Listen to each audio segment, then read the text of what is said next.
Chapter 9. Turn the tables. The counterattack strategy. Moving first, initiating the attack, will often put you at a disadvantage. You are exposing your strategy and limiting your options. Instead, discover the power of holding back and letting the other side move first, giving you the flexibility to counterattack from any angle. If your opponents are aggressive, bait them into a rash attack that will leave them in a weak position. Learn to use their impatience, their eagerness to get at you, as a way to throw them off balance and bring them down. In difficult moments, do not despair or retreat. Any situation can be turned around. If you learn how to hold back, waiting for the right moment to launch an unexpected counterattack, weakness can become strength. Disguised aggression. In September 1805, Napoleon Bonaparte faced the greatest crisis until that moment in his career. Austria and Russia had joined in an alliance against him. To the south, Austrian troops were attacking the French soldiers occupying northern Italy. To the east, the Austrian general Karl Marx was leading a large force into Bavaria. A sizable Russian army, under General Mikhail Kutuzov, was on its way to join Marx's army, and this allied force, once merged and expanded, would head for France. East of Vienna, more Russian and Austrian troops were waiting to be deployed wherever needed. Napoleon's armies were outnumbered 2-1. Napoleon's plan was to try to defeat each of the alliance's armies one by one, using his smaller but more mobile corps to fight them before they could join forces. While committing enough troops to produce a stalemate in Italy, he moved into Bavaria before Kutuzov could reach it and forced Marx's ignominious surrender at Ulm, with hardly a shot being fired. See Chapter 6. This bloodless victory was a masterpiece, but to exploit it to its fullest, Napoleon needed to catch Kutuzov before the Russian general could himself be reinforced by more Russian or Austrian troops. To that end, Napoleon sent the bulk of his army east toward Vienna, hoping to trap the retreating Russian forces. But the pursuit bogged down. The weather was bad, the French troops were tired, their marshals made mistakes, and most important, the wily Kutuzov was cleverer in retreat than in attack. Managing to elude the French, he reached the town of Olmütz, northeast of Vienna, where the remaining Austro-Russian forces were stationed. Now the situation reversed. Suddenly it was Napoleon who was in grave danger.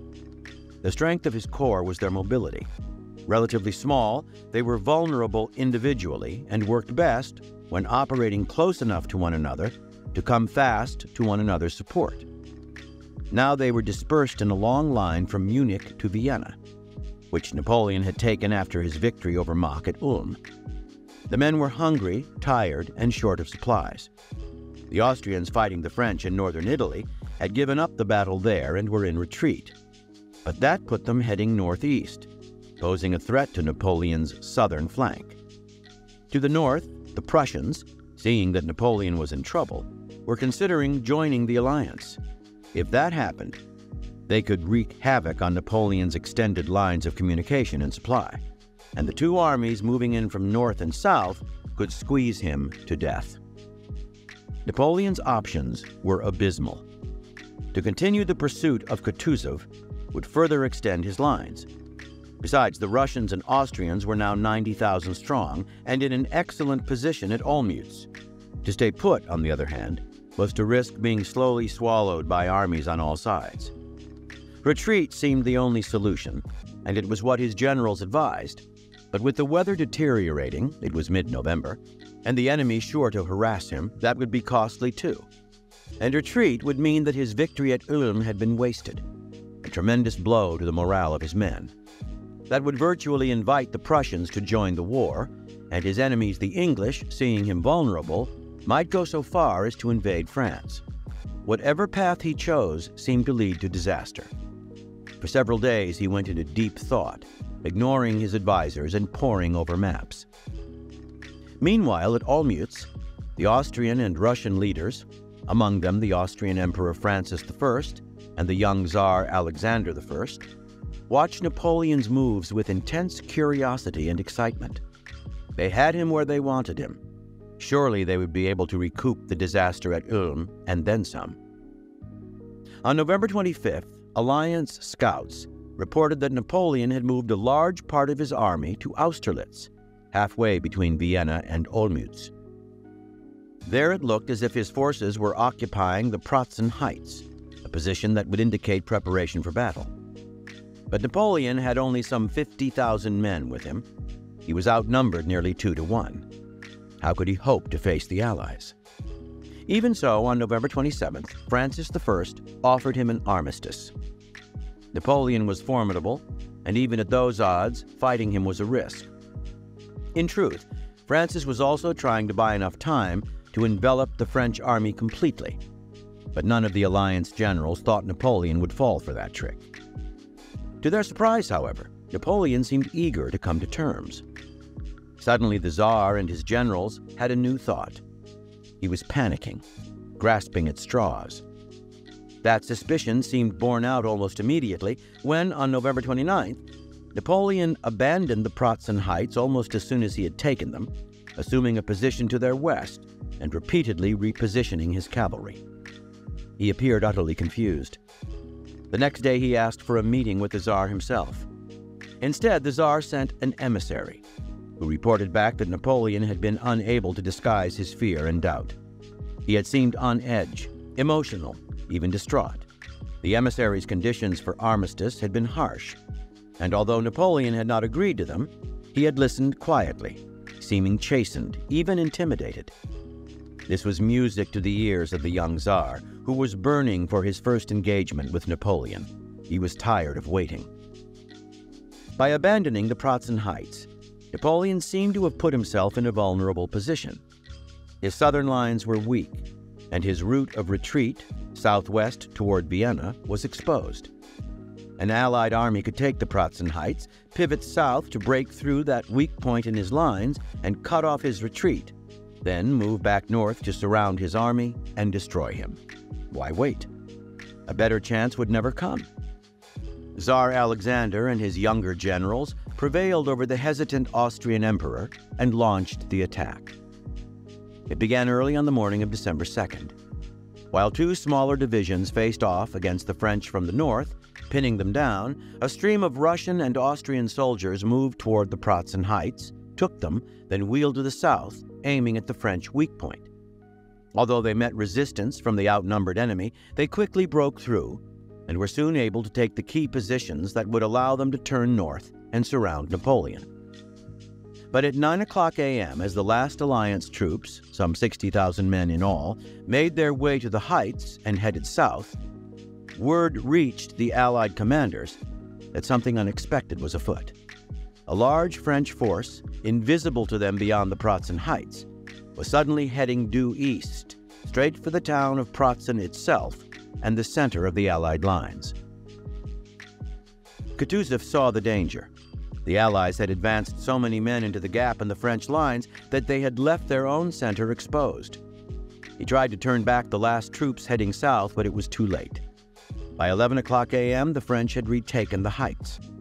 Worse, French troops had come up from the southwest to reinforce the southern position and prevent the Allies from surrounding the French. Everything had turned around. Through the town of Pratzen, the French were now pouring through the Allied center and were swiftly moving to cut off the retreat of the Allied troops to their south. Each part of the Allied army, north, center, and south, was now effectively isolated from the others. The Russians in the southernmost position tried to retreat farther to the south, but thousands of them lost their lives in the frozen lakes and marshes in their path. By 5 p.m., the rout was complete and a truce was called. The Austro-Russian army had suffered terrible casualties, far more than the French. The defeat was so great that the alliance collapsed. The campaign was over. Somehow, Napoleon had snatched victory from defeat. Austerlitz was the greatest triumph of his career. Interpretation. In the crisis leading up to the Battle of Austerlitz, Napoleon's advisors and marshals had thought only of retreat. Sometimes it is better, they believed, to accept a setback willingly and go on the defensive. On the other side stood the Tsar and his allies, who had Napoleon weak. Whether they waited to envelop him or attacked right away, they were on the offensive. In the middle was Napoleon, who, as a strategist, stood far above both his own advisors and marshals on the one hand, and the Tsar and alliance generals on the other. His superiority lay in the fluidity of his thinking. He did not conceive war in mutually exclusive terms of defense and offense. In his mind, they were inextricably linked. A defensive position was the perfect way to disguise an offensive maneuver, a counterattack. An offensive maneuver was often the best way to defend a weak position. What Napoleon orchestrated at Austerlitz was neither retreat nor attack, but something far more subtle and creative. He fused defense and offense to set up the perfect trap. First, having taken Vienna, Napoleon advanced to Austerlitz, apparently taking the offensive. That startled the Austrians and Russians, even though they still heavily outnumbered him. Next, he backed off and took a defensive position. Then he seemed to switch between offense and defense, giving every appearance of confusion. In his meeting with the Tsar's emissary, he seemed confused personally as well as strategically. It was all high drama, staged by Napoleon to make him look weak and vulnerable, inviting attack. These maneuvers fooled the Allies into giving up prudence, striking out at Napoleon with total abandon and exposing themselves in the process. Their defensive position at Olmütz was so strong and dominant that only leaving it would ruin it. And that was precisely what Napoleon lured them into doing. Then, instead of defending himself against their rash attack, he suddenly switched to the offensive himself, the counterattack. In doing so, he altered the dynamic of the battle not only physically, but psychologically. When an attacking army suddenly has to go on the defensive, its spirit crumbles. And indeed, the alliance troops panicked, retreating to the frozen lakes that Napoleon had intended as their graveyard all along. Most of us only know how to play either offensively or defensively. Either we go into attack mode, charging our targets in a desperate push to get what we want, or we try frantically to avoid conflict, and if it is forced on us, to ward off our enemies as best we can. Neither approach works when it excludes the other. Making offense our rule, we create enemies and risk acting rashly and losing control of our own behavior. But constant defensiveness backs us into a corner, becomes a bad habit. In either case, we are predictable. Instead, consider a third option, the Napoleonic way. At times you seem vulnerable and defensive, getting your opponents to disregard you as a threat, to lower their guard. When the moment is right and you sense an opening, you switch to the attack. Make your aggression controlled and your weakness a ploy to disguise your intentions. In a dangerous moment, when those around you see only doom and the need to retreat, that is when you smell an opportunity. By playing weak, you can seduce your aggressive enemies to come at you full throttle. Then catch them off guard by switching to the offense when they least expect it. Mixing offense and defense in this fluid fashion, you will stay one step ahead of your inflexible opponents. The best blows are the ones they never see coming. From The Art of War by Sun Tzu. However desperate the situation and circumstances, don't despair. When there is everything to fear, be unafraid. When surrounded by dangers, fear none of them. When without resources, depend on resourcefulness. When surprised, take the enemy itself by surprise. Jujitsu. In 1920, the Democratic Party nominated Ohio Governor James Cox as its candidate to succeed the retiring President Woodrow Wilson. At the same time, it named 38-year-old Franklin Delano Roosevelt as its vice presidential nominee. Roosevelt had served as the Assistant Secretary of the Navy under Wilson. More important, he was the cousin of Theodoore Roosevelt, still very popular after his presidency in the first decade of the century. The Republican nominee was Warren G. Harding, and the campaign was a grueling affair. The Republicans had a lot of money. They avoided talking about the issues and played up Harding's folksy image. Cox and Roosevelt responded to the Republicans by going on a vigorous offensive, basing their campaign on a single issue of Wilson's, American participation in the League of Nations, which they hoped would bring peace and prosperity. Roosevelt campaigned all over the country, delivering speech after speech. The idea was to counter the Republicans' money with sheer effort. But the race was a disaster. Harding won the presidency in one of the biggest landslides in American electoral history. The following year, Roosevelt was stricken with polio and lost the use of his legs. Coming just after the disastrous 1920 campaign, his illness marked a turning point in his life. Suddenly made aware of his physical fragility and mortality, he retreated into himself and reassessed. The world of politics was vicious and violent. To win an election, people would do anything, stooping to all kinds of personal attacks. The public official moving in this world was under pressure to be as unscrupulous as everyone else and survive as best he could. But that approach did not suit Roosevelt personally and took too much out of him physically. He decided to craft a different political style, one that would separate him from the crowd and give him a constant advantage. In 1932, after a stint as governor of New York, Roosevelt ran as the Democratic presidential nominee against the Republican incumbent, Herbert Hoover. The country was in the midst of the Depression, and Hoover seemed incapable of dealing with it. Given the weakness of his record, a defensive hand was a difficult one for him to play. And like the Democrats in 1920, he went vigorously on the offensive, attacking Roosevelt as a socialist. Roosevelt, in turn, traveled the country, speaking on his ideas for getting America out of the Depression. He didn't give many specifics, nor did he respond to Hoover's attacks directly, but he radiated confidence and ability. Hoover, meanwhile, seemed shrill and aggressive. The Depression would probably have doomed him to defeat whatever he did, but he lost far bigger than expected. The size of Roosevelt's victory, nearly an electoral sweep, surprised one and all. In the weeks following the election, Roosevelt essentially hid from public view. Slowly, his enemies on the right began to use his absence to attack him, circulating speculation that he was unprepared for the challenge of the job. The criticisms became pointed and aggressive.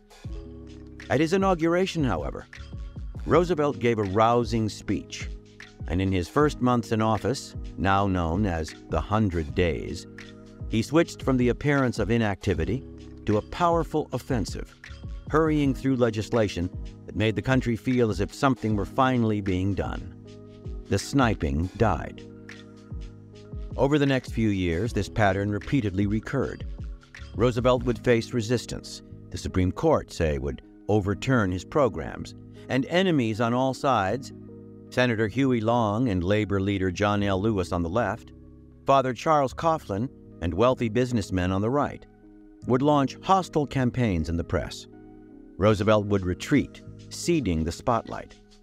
In his absence, the attacks would seem to pick up steam, and his advisors would panic. But Roosevelt was just biding his time. Eventually, he knew, people would tire of these endless attacks and accusations, particularly because, by refusing to reply to them, he made them inevitably one-sided. Then, usually a month or two before election time, he would go on the offensive, defending his record and attacking his opponents suddenly and vigorously enough to catch them all off guard. The timing would also jolt the public, winning him their attention. In the periods when Roosevelt was silent, his opponents' attacks would grow and grow more shrill. But that only gave him material he could use later, taking advantage of their hysteria to make them ridiculous. The most famous example of this came in 1944, when that year's Republican presidential nominee Thomas Dewey launched a series of personal attacks on Roosevelt, questioning the activities of his wife, his sons, and even his dog, the Scotch Terrier Fala, whom Dewey accused of being pampered at the taxpayer's expense. Roosevelt countered in a campaign speech, "The Republican leaders have not been content to make personal attacks upon me or my sons. They now include my little dog, Fala. Unlike the members of my family, Fala resents this. When he learned that the Republican fiction writers had concocted a story that I left him behind on an Aleutian island and had sent a destroyer back to find him, at a cost to the taxpayers of $2 or $3 or $8 or $20 million, his Scotch soul was furious. He has not been the same dog since. I am accustomed to hearing malicious falsehoods about myself, but I think I have the right to object to libelous statements about my dog." Devastatingly funny, the speech was also ruthlessly effective. And how could his opponents reply to it when it quoted their own words right back at them? Year after year, Roosevelt's opponents exhausted themselves attacking him, scoring points at moments when it didn't matter, and losing one landslide election after another to him. Interpretation. Roosevelt could not bear to feel cornered, to have no options. This was partly because of his flexible nature. He preferred to bend to circumstances, changing direction effortlessly as needed. It also came out of his physical limitations. He hated to feel hemmed in and helpless. Early on, when Roosevelt campaigned in the usual aggressive way of American politics, arguing his case and attacking his opponents, he felt hopelessly constricted. Through experiment, he learned the power of holding back. Now he let his opponents make the first move. Whether by attacking him or by detailing their own positions, they would expose themselves, giving him openings to use their own words against them later on. By staying silent under their attacks, he would goad them into going too far. Nothing is more infuriating than engaging with someone and getting no response, and ending up shrill and irrational, which played badly with the public. Once their own aggression had made them vulnerable, Roosevelt would come in for the kill. Roosevelt's style can be likened to Jujitsu, the Japanese art of self-defense. In Jujitsu, a fighter baits opponents by staying calm and patient, getting them to make the first aggressive move. As they come at the fighter and either strike at him or grab hold of him, either push or pull, the fighter moves with them, using their strength against them. As he deftly steps forward or back at the right moment, the force of their own momentum throws them off balance. Often they actually fall. And even if they don't, they leave themselves vulnerable to a counterblow. Their aggression becomes their weakness, for it commits them to an obvious attack, exposing their strategy and making it hard for them to stop. In politics, Jujitsu style yields endless benefits. It gives you the ability to fight without seeming aggressive. It saves energy, for your opponents tire while you stay above the fray. And it widens your options, allowing you to build on what they give you. Aggression is deceptive. It inherently hides weakness. Aggressors cannot control their emotions. They cannot wait for the right moment, cannot try different approaches, cannot stop to think about how to take their enemies by surprise. In that first wave of aggression, they seem strong, but the longer their attack goes on, the clearer their underlying weakness and insecurity become. It is easy to give in to impatience and make the first move, but there is more strength in holding back, patiently letting the other person make the play. That inner strength will almost always prevail over outward aggression. Time is on your side.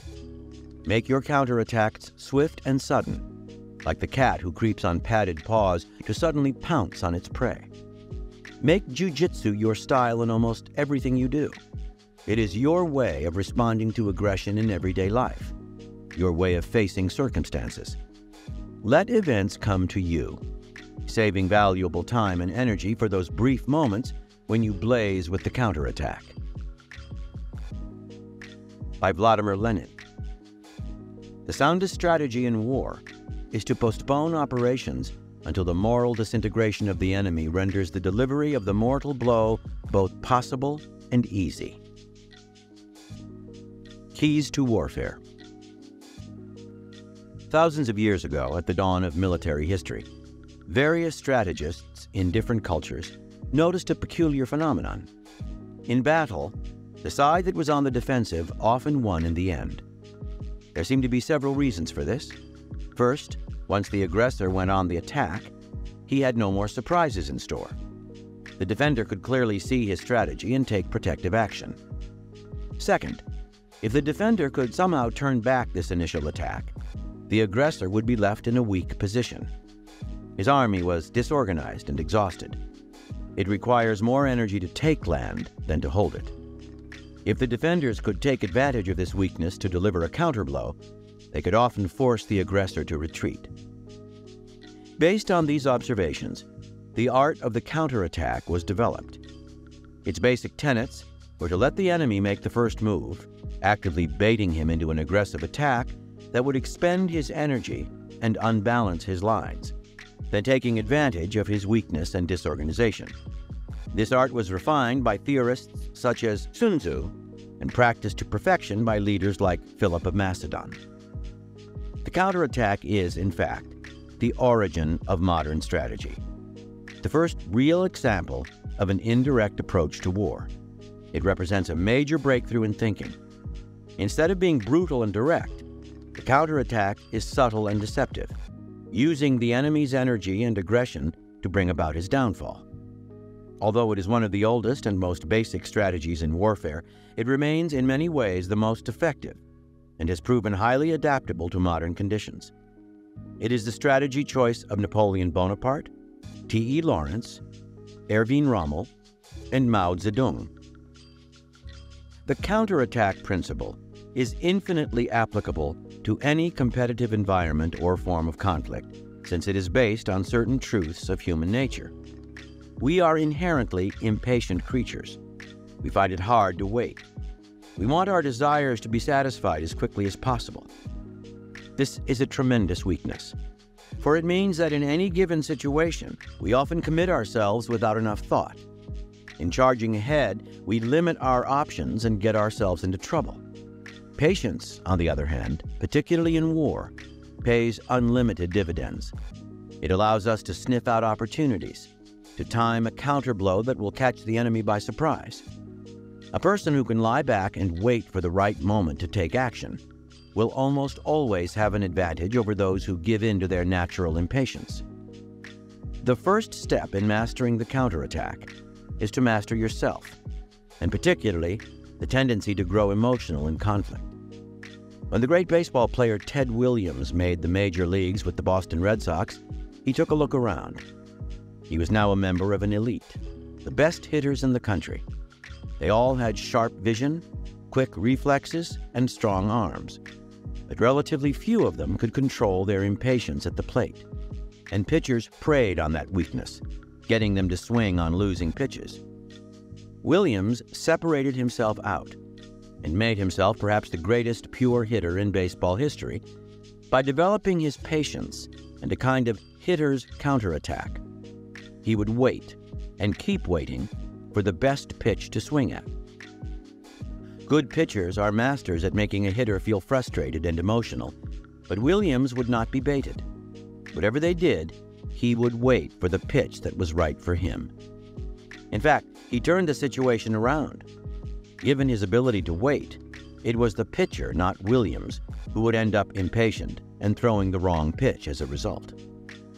Once you learn patience, your options suddenly expand. Instead of wearing yourself out in little wars, you can save your energy for the right moment, take advantage of other people's mistakes, and think clearly in difficult situations. You will see opportunities for counterattack where others see only surrender or retreat. The key to the successful counterattack is staying calm while your opponent gets frustrated and irritable. In 16th century Japan, there emerged a novel way of fighting called shinkage. The swordsman would begin the fight by mirroring his opponent's every move, copying his every footstep, every blink, every gesture, every twitch. This would drive the enemy crazy, for he would be unable to read the shinkage samurai's moves or get any sense of what he was up to. At some point, he would lose patience and strike out, lowering his guard. The shinkage samurai would inevitably parry this attack and follow up with a fatal counterblow. Shinkage samurai believed that the advantage in a life-and-death sword fight lay not in aggression, but in passivity. By mirroring their enemy's moves, they could understand his strategy and thinking. By being calm and observant, patient, they could detect when their opponent had decided to attack. The moment would register in his eyes or in a slight movement of his hands. The more irritated he became, and the harder he tried to hit the Shinkage fighter, the greater his imbalance and vulnerability. Shinkage samurai were virtually unbeatable. Mirroring people, giving back to them just what they give you, is a powerful method of counterattack. In daily life, mirroring and passivity can charm people, flattering them into lowering their defenses and opening themselves to attack. It can also irritate and discomfort them. Their thoughts become yours. You are feeding off them like a vampire, your passive front disguising the control you are exercising over their minds. Meanwhile, you are giving them nothing of yourself. They cannot see through you. Your counterattack will come as a complete surprise to them. The counterattack is a particularly effective strategy against what might be called the barbarian, the man or woman who is especially aggressive by nature. Do not be intimidated by these types. They are in fact weak and are easily swayed and deceived. The trick is to goad them by playing weak or stupid while dangling in front of them the prospect of easy gains. During the era of the warring states in ancient China, the state of Qi found itself threatened by the powerful armies of the state of Wei. The Qi general consulted the famous strategist Sun Bin, a descendant of Sun Tzu himself, who told him that the Wei general looked down on the armies of Qi, believing that their soldiers were cowards. That, said Sun Bin, was the key to victory. He proposed a plan. Enter Wei territory with a large army and make thousands of campfires. The next day, make half that number of campfires, and the day after that, half that number again. Putting his trust in Sun Bin, the Qi general did as he was told. The Wei general, of course, was carefully monitoring the invasion, and he noted the dwindling campfires. Given his predisposition to see the Qi soldiers as cowards, what could this mean but that they were defecting? He would advance with his cavalry and crush this weak army. His infantry would follow, and they would march into Qi itself. Sun Bin, hearing of the approaching Wei cavalry and calculating how fast they were moving, retreated and stationed the Qi army in a narrow pass in the mountains. He had a large tree cut down and stripped of its bark, then wrote on the bare log, "The general of Wei will die at this tree." He set the log in the path of the pursuing Wei army, then hid archers on both sides of the pass. In the middle of the night, the Wei general, at the head of his cavalry, reached the place where the log blocked the road. Something was written on it. He ordered a torch lit to read it. The torchlight was the signal and the lure. The Qi archers rained arrows on the trapped Wei horsemen. The Wei general, realizing he had been tricked, killed himself. Sun Bin based his baiting of the Wei general on his knowledge of the man's personality, which was arrogant and violent. By turning these qualities to his advantage, encouraging his enemy's greed and aggression, Sun Bin could control the man's mind. You too should look for the emotion that your enemies are least able to manage, then bring it to the surface. With a little work on your part, they will lay themselves open to your counterattack. In our own time, the family therapist J. Haley has observed that for many difficult people, acting out is a strategy, a method of control. They give themselves the license to be impossible and neurotic. If you react by getting angry and trying to make them stop, you are doing just what they want. They are engaging your emotions and dominating your attention. If, on the other hand, you simply let them run amok, you put them still more in control. But Haley discovered that if you encourage their difficult behavior, agree with their paranoid ideas, and push them to go further, you turn the dynamic around. This is not what they want or expect. Now they're doing what you want, which takes the fun out of it. It is the Jujitsu strategy. You are using their energy against them. In general, Encouraging people to follow their natural direction, to give in to their greed or neuroses, will give you more control over them than active resistance will. Either they get themselves into terrible trouble, or they become hopelessly confused, all of which plays into your hands. Whenever you find yourself on the defensive and in trouble, the greatest danger is the impulse to overreact. You will often exaggerate your enemy's strength, seeing yourself as weaker than is actually the case. A key principle of counterattack is never to see a situation as hopeless. No matter how strong your enemies seem, they have vulnerabilities you can prey upon and use to develop a counterattack. Your own weakness can become a strength if you play it right. With a little clever manipulation, you can always turn things around. That is how you must look at every apparent problem and difficulty. An enemy seems powerful because he has a particular strength or advantage. Maybe it's money and resources. Maybe it's the size of his army or of his territory. Maybe, more subtly, it's his moral standing and reputation. Whatever his strength might be, it is actually a potential weakness, simply because he relies on it. Neutralize it and he is vulnerable. Your task is to put him in a situation in which he cannot use his advantage. In 480 BC, when the Persian king Xerxes invaded Greece, he had a huge advantage in the size of his army, and particularly his navy. But the Athenian general Themistocles was able to turn that strength into weakness. He lured the Persian fleet into the narrow straits off the island of Salamis. In these choppy, difficult waters, the very size of the fleet, its apparent strength, became a nightmare. It was completely unable to maneuver. The Greeks counterattacked and destroyed it, ending the invasion. If your opponent's advantage comes from a superior style of fighting, the best way to neutralize it is to learn from it, adapting it to your own purposes. In the 19th century, the Apaches of the American Southwest were for many years able to torment U.S. troops through guerrilla-style tactics that were perfectly suited to the terrain. Nothing seemed to work until General George Crook hired disaffected Apaches to teach him their way of fighting and serve as scouts.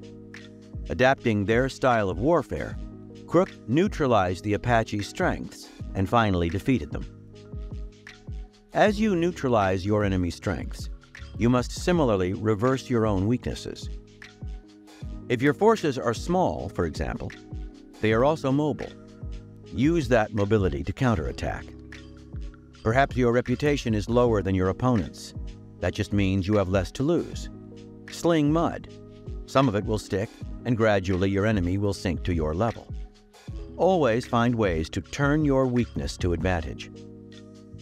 Difficulties with other people are inevitable. You must be willing to defend yourself and sometimes to take the offensive. The modern dilemma is that taking the offensive is unacceptable today. Attack, and your reputation will suffer. You will find yourself politically isolated, and you will create enemies and resistance. The counterattack is the answer.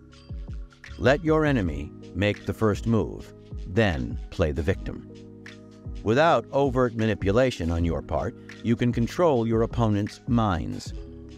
Bait them into a rash attack. When it ends up in disaster, they will have only themselves to blame, and everyone around them will blame them too. You win both the battle of appearances and the battle on the field. Very few strategies offer such flexibility and power. Reversal. The counterattack strategy cannot be applied in every situation. There will always be times when it is better to initiate the attack yourself, gaining control by putting your opponents on the defensive before they have time to think. Look at the details of the situation. If the enemy is too smart to lose patience and attack you, or if you have too much to lose by waiting, go on the offensive.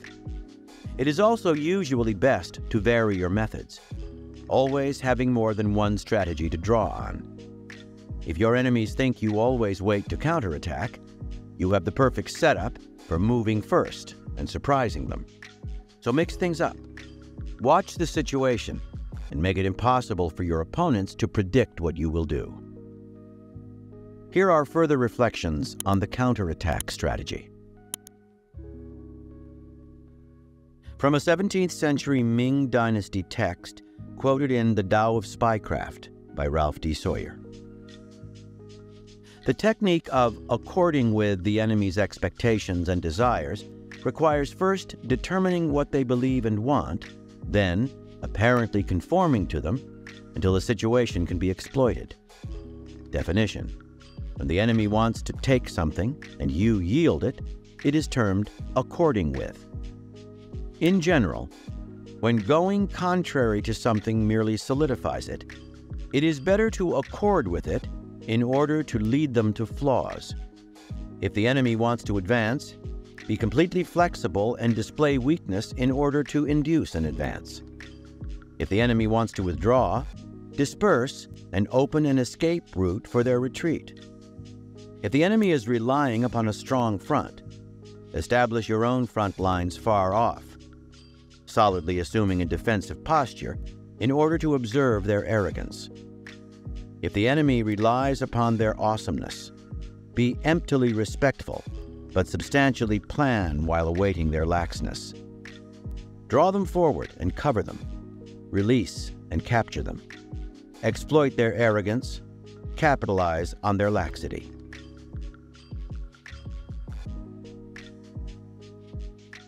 By Karl von Clausewitz. A rapid, powerful transition to the attack, the glinting sword of vengeance, is the most brilliant moment of the defense. From History of the Art of War in the Middle Ages, by Sir Charles Oman. A sudden inspiration then came to William at the Battle of Hastings, AD 1066, suggested by the disaster which had befallen the English right in the first conflict. He determined to try the expedient of a feigned flight, a stratagem not unknown to Bretons and Normans of earlier ages. By his orders, a considerable portion of the assailants suddenly wheeled about and retired in seeming disorder. The English thought, with more excuse on this occasion than on the last, that the enemy was indeed routed, and for the second time a great body of them broke the line and rushed after the retreating squadrons. When they were well on their way down the slope, William repeated his former procedure. The intact portion of his host fell upon the flanks of the pursuers, while those who had simulated flight faced about and attacked them in front. The result was again a foregone conclusion. The disordered men of the feared were hewn to pieces, and few or none of them escaped back to their comrades on the height. From The Wiles of War, 36 Military Strategies from Ancient China. When the enemy finds itself in a predicament and wants to engage us in a decisive battle, wait. When it is advantageous for the enemy but not for us to fight, wait. When it is expedient to remain still, and whoever moves first will fall into danger, wait. When two enemies are engaged in a fight that will result in defeat or injury, wait. When the enemy forces, though numerous, suffer from mistrust and tend to plot against one another, wait. When the enemy commander, though wise, is handicapped by some of his cohorts, wait.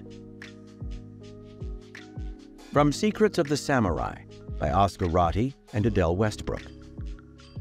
These two main principles of application are specifically related to the tactical value assigned to the personality of the opponent in combat. According to the unilateral principle of application, the personality of the opponent was considered the primary target of an attack or counterattack for the purpose of either total or partial subjugation. According to the bilateral principle of application, on the other hand, the opponent's personality was viewed not merely as a target, but also, and by certain Jujitsu masters primarily, as an instrument, that is, as the unwilling but nevertheless useful vector of his own subjugation. It is the principle of bilateral application which seems to represent a tactical differentiation between Japanese Jujitsu and the martial arts of the West. Lafcadio Hearn, for example, considered this principle a uniquely Oriental idea, asking what Western brain could have elaborated this strange teaching. Never to oppose force to force, but only to direct and utilize the power of attack, to overthrow the enemy solely by his own strength, to vanquish him solely by his own efforts. Takuan, writing about the art of swordsmanship in particular, refers to the strategic value of the bilateral principle and the strategy of counterattack against an opponent, when he advised his pupil to make use of his attack by turning it onto himself. Then, his sword meant to kill you becomes your own, and the weapon will fall on the opponent himself. In Zen, this is known as seizing the enemy's spear and using it as the weapon to kill him. The ancient schools of Jujitsu were very empathetic on this subject. Jujitsu, literally soft art, as its name implies, is based on the principle of opposing softness or elasticity to hardness or stiffness. Its secret lies in keeping one's body full of qi, with elasticity in one's limbs, and in being ever on the alert to turn the strength of one's foe to one's own advantage, with the minimum employment of one's own muscular force. From the Wiles of War, 36 military strategies from ancient China. To undertake the military operations, the army must prefer stillness to movement. It reveals no shape when still, but exposes its shape in movement. When a rash movement leads to exposure of the shape of the army, it will fall victim to the enemy. But for movement, the tiger and leopard will not fall into trap, the deer will not run into snare, the birds will not be stuck by net, and the fish and turtles will not be caught by hooks. All these animals become prey to man because of their movement. Therefore, the wise man treasures stillness. By keeping still, he can dispel temerity and cope with the temerarious enemy. When the enemy exposes a vulnerable shape, seize the chance to subdue it. The Book of Master Wei Yao observes, the army achieves victory by stillness. Indeed, the army should not move without careful thought, much less take reckless action. From The House at Pooh Corner by A. Milne. The Heffalump Trap. Piglet and Pooh have fallen into a hole in the floor of the forest. They have agreed that it is really a heffalump trap, which makes Piglet nervous. He imagines that a heffalump has landed close by. Heffalump, gloatingly, "Ho ho!" Piglet, carelessly, "Tra-la-la, tra-la-la." Heffalump, surprised and not quite so sure of himself, "Ho ho!" Piglet, more carelessly still, "Tiddle-um-tum, tiddle-um-tum." Heffalump, beginning to say ho-ho and turning it awkwardly into a cough, "Oh, what's all this?" Piglet, surprised, "Hello! This is a trap I've made, and I'm waiting for a heffalump to fall into it." Heffalump, greatly disappointed, "Oh." After a long silence, "Are you sure?" Piglet, "Yes." Heffalump, "Oh." Nervously, I thought it was a trap I'd made to catch piglets." Piglet, surprised, "Oh, no." Heffalump, "Oh." Apologetically, I must have got it wrong then." Piglet, "I'm afraid so." Politely, "I'm sorry." He goes on humming. Heffalump, I suppose I'd better be getting back." Piglet, looking up carelessly, "Must you? Well, if you see Christopher Robin anywhere, you might tell him I want him." Heffalump, eager to please, "Certainly, certainly." He hurries off. Pooh, who wasn't going to be there, but we find we can't do without him, "Oh, Piglet, how brave and clever you are." Piglet, modestly, "Not at all, Pooh." And then when Christopher Robin comes, Pooh can tell him all about it. From The Book of Five Rings by Miyamoto Musashi. The notion of catching, utsurasuru, applies to many things. Yawning and sleepiness, for example. Time can also be catching. In a large-scale battle, when the enemy is restless and trying to bring a quick conclusion to the battle, pay no attention. Instead, try to pretend that you are calm and quiet, with no urgent need to end the battle. The enemy will then be affected by your calm and easy attitude and become less alert. When this catching occurs, quickly execute a strong attack to defeat the enemy. There is also a concept called making one drunk, which is similar to the notion of catching. You can make your opponent feel bored, carefree, or feeble-spirited. You should study these matters well. From The Path to Power, The Years of Lyndon Johnson, Volume 1, by Robert A. Caro. The other improvement was his father's inspiration. Lyndon Johnson was very dejected as he sat, on the day the express poll appeared, in his parents' home in Johnson City, after hours of campaigning, talking to his parents, his brother, his Uncle Tom, his cousin Ava Johnson Cox, and Ava's 8-year-old son William, known as Corky. The leaders were almost all against him, he said. He had several large rallies scheduled, and he had not been able to persuade a single prominent individual to introduce him. So, Ava recalls, in a recollection echoed by Lyndon's brother, his daddy said, "If you can't use that route, why don't you go the other route?" "What other route?" Lyndon asked, and his daddy mapped it out for him. There was a tactic, Sam Johnson said, that could make the leader's opposition work for him instead of against him.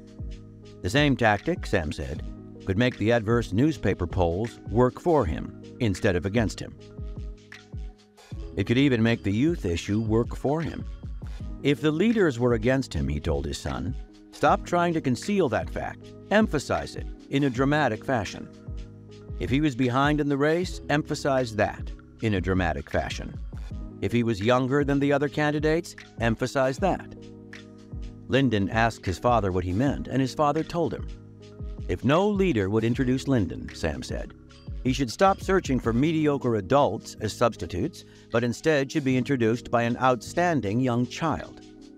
And the child should introduce him not as an adult would introduce him, but with a poem, a very special poem. And when Lyndon asked who the child should be, Sam smiled and pointed to Ava's son. In an area in which horsemanship was one of the most esteemed talents, Corky Cox was, at the age of 8, already well known for the feats of riding and calf roping with which he had swept the children's events in recent rodeos. The best young cowboy in the hill country, people were calling him. Corky can do it, Sam said.